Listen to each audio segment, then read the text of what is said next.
The Goloshes of Fortune. On a bright and cheerful morning, two magical fairies named Minerva and Hermione fluttered down into the heart of a bustling city, carrying a special gift, magical goloshes that could grant any wish. Hermione, always the playful one, whispered her plan to Minerva. "Let's see what fun we can have! Whoever puts on the goloshes will have their deepest wishes come true!" Minerva agreed, grinning. The clever fairies tiptoed into the city building, carefully setting the shiny goloshes by the coat rack.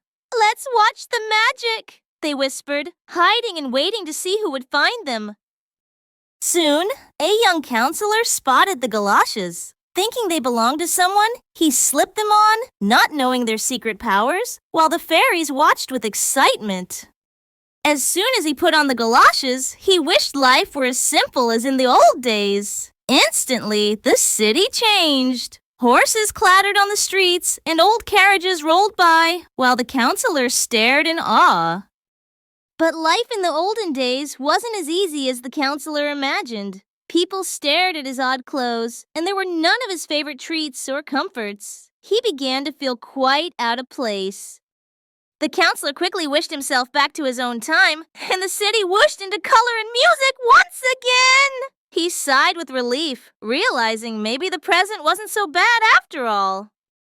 Later, the counselor took off the goloshes and walked away. Just then, the friendly town watchman found them. "How nice! My boots needed replacing," he chuckled, slipping them on. As he patrolled the streets, the watchman dreamed of adventure in far-off places. Suddenly, with a magical flash, he found himself at the foot of distant mountains. But the mountains were chilly and lonely, very different from his friendly town. The watchman shivered, missing his cozy streets and familiar faces. Yearning for home, the watchman wished to be back in his warm, happy town. The goloshes shimmered, and in a blink, he was back where he belonged.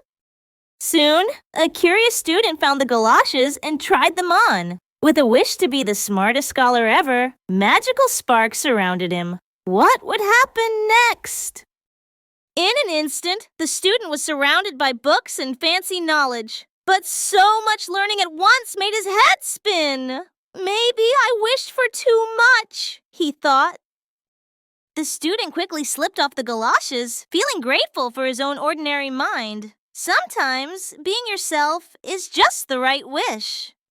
As the sun set, the two fairies soared into the sky, leaving the magical goloshes behind. The townsfolk had learned an important lesson. Sometimes, what you wish for isn't as special as what you already have.